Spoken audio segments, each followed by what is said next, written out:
नमस्कार, मैं हूं अर्जिता मिश्रा और आप देख रहे हैं इंडिया पब्लिक खबर। महाराष्ट्र विधानसभा चुनाव का यलगार हो चुका है और उसको लेकर महायुति और महाविकास अघाड़ी गठबंधनों में ताबड़तोड़ तैयारियों ने रफ्तार पकड़ ली है। पिछले 5 सालों में महाराष्ट्र की राजनीति में एक से एक अनएक्सपेक्टेड ट्विस्ट और टर्न के बाद मची उथल पुथल और शिवसेना के साथ साथ एनसीपी के 2 धड़ों में बंटने जैसे कई सियासी झटके महाराष्ट्र की जनता ने एक के बाद एक देखे। वहीं इस बीच फिलहाल यहां सत्ता में काबिज शिंदे गुट वाली शिवसेना और बीजेपी के महायुति गठबंधन की तरफ से जो संकेत मिल रहे हैं, उनसे सियासी हलचल बढ़ गई है और महाविकास अघाड़ी में शामिल शिवसेना यूबीटी के साथ साथ कांग्रेस और शरद पवार के हिस्से वाली एनसीपी में खलबली मच गई है। महाराष्ट्र विधानसभा चुनाव की तारीख के ऐलान के साथ ही सियासी पार्टियां और ज्यादा एक्टिव हो गई हैं। हर किसी की धड़कनें काफी तेज है। इसी कड़ी में चुनाव की घोषणा होते ही शिंदे सरकार ने पिछले 2 सालों में अपनी सरकार के दौरान किए गए कामों का रिपोर्ट कार्ड जारी किया। इस दौरान CM Eknath Shinde, deputy CM Devendra Fadnavis और अजित पवार के अलावा महायुति के कई बड़े नेता मौजूद थे। साथ ही महायुति की इस ज्वाइंट पीसी में रिपब्लिकन पार्टी ऑफ इंडिया के अध्यक्ष रामदास अठावले भी मौजूद रहे। वहीं इस दौरान प्रेस कॉन्फ्रेंस करके इशारों में जो संकेत दिए गए, उससे एमवीए यानी कि महाविकास अघाड़ी के कान खड़े हो गए हैं। असल में महाराष्ट्र चुनावों से पहले ही उप मुख्यमंत्री देवेंद्र फडणवीस ने महायुति के सीएम फेस को लेकर पत्ते खोल दिए हैं।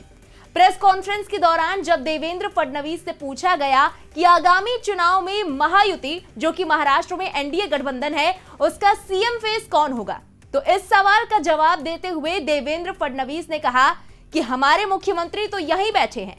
हालांकि उन्होंने इस दौरान किसी का भी नाम नहीं लिया। वहीं कार्यक्रम के दौरान एकनाथ शिंदे ने भी इस मुद्दे पर सीधे तौर पर कोई बात नहीं की। उन्होंने कहा कि सरकार का 2 साल का काम और प्रदर्शन ही गठबंधन का चेहरा है। यही नहीं, फडणवीस ने एनसीपी शरद पवार के चीफ शरद पवार को महाविकास अघाड़ी के मुख्यमंत्री चेहरे की घोषणा करने की चुनौती भी दे डाली।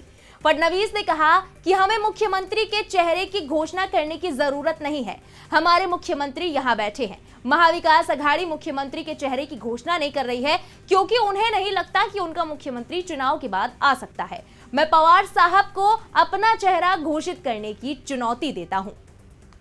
वहीं विपक्ष पर इसी तरह सीएम शिंदे ने भी कटाक्ष किया। उन्होंने कहा कि एमवीए को विपक्ष के नेता के रूप में अपना चेहरा घोषित करना चाहिए। हालांकि फडणवीस के इस रणनीतिक जवाब को महायुति के सहयोगियों को नाराज ना करने की एक कोशिश के तौर पर भी देखा जा रहा है, क्योंकि सियासी गलियारों में यह चर्चा लगातार बनी हुई है कि फडणवीस के साथ साथ अजित पवार ने भी महाराष्ट्र के अगले मुख्यमंत्री बनने की आस लगा रखी है। वहीं महाविकास अघाड़ी की बात करें तो महाविकास अघाड़ी में एनसीपी, शरद पवार के गुट वाली और उद्धव ठाकरे के गुट वाली शिवसेना और कांग्रेस शामिल है और विपक्षी गठबंधन ने भी अभी तक अपना मुख्यमंत्री पद का चेहरा घोषित नहीं किया है।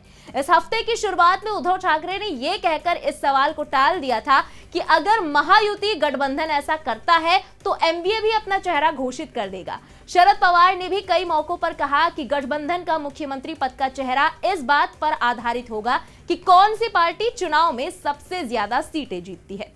हालांकि इस बीच ये सवाल अभी भी बरकरार है कि महायुति और महाविकास अघाड़ी में कौन कितनी सीटों पर चुनाव लड़ेगा, क्योंकि सीटों के बंटवारे को लेकर अभी तक कोई भी घोषणा औपचारिक तौर पर नहीं हुई है।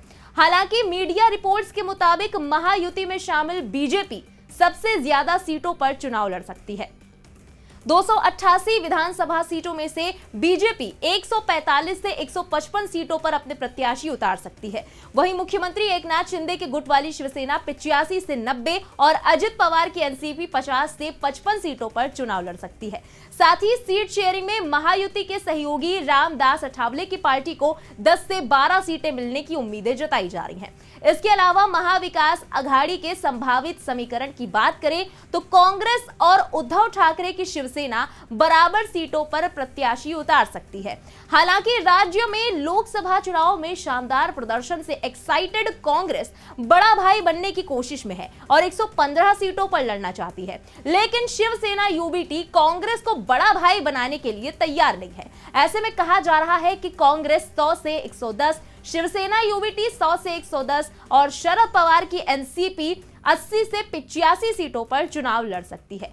इन्हीं सीटों में वाम दल और अन्य छोटे दलों को भी एडजस्ट किया जाएगा।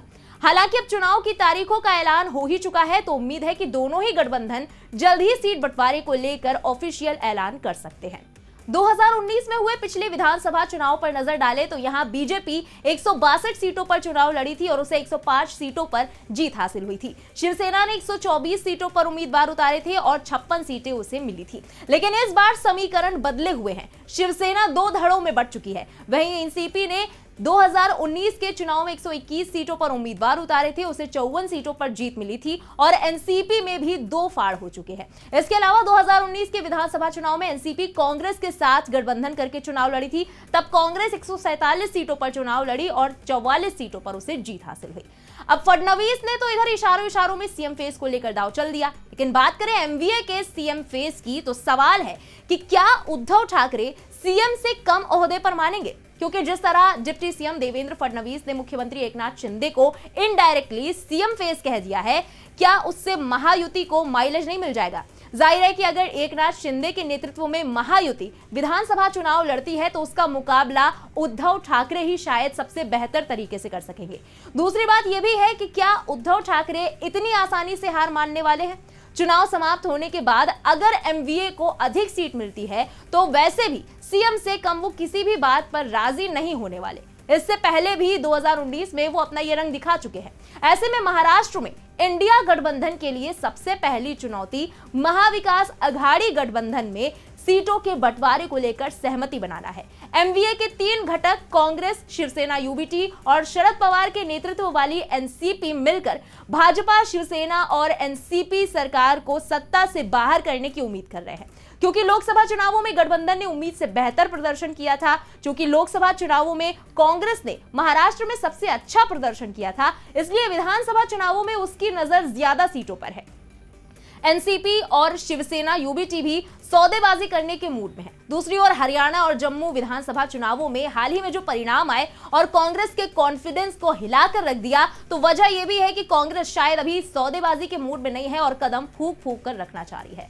बहरहाल महाराष्ट्र में सभी 288 सीटों पर एक ही चरण में 20 नवंबर को वोट डाले जाने हैं और वोटों की गिनती 23 नवंबर को होगी। हालांकि महाराष्ट्र में सीएम कैंडिडेट कौन होगा, इसको लेकर फडणवीस के इशारे को ही सही मान लेना भी गलत हो सकता है, क्योंकि बीजेपी में कोई नहीं जानता है कि किसी पद पर किसकी ताजपोशी होने वाली है। पर फडणवीस का ये कदम कम से कम महायुति के बाकी सहयोगियों को नाराज न करने की एक रणनीति के तौर पर ही देखा जा रहा है। उधर अब देखना होगा कि महाविकास अघाड़ी की तरफ से अब सीएम फेस को लेकर दिए फडणवीस के चैलेंज के लिए क्या रिएक्शन सामने आता है। फिलहाल इस स्पेशल रिपोर्ट में बस इतना ही। महाराष्ट्र विधानसभा चुनाव से जुड़ी सभी लेटेस्ट अपडेट्स, देश दुनिया की बाकी खबरों के लिए बने रहे इंडिया पब्लिक खबर के साथ। हमारे यूट्यूब चैनल को सब्सक्राइब करें, बेल आइकन दबाना बिल्कुल ना भूलें।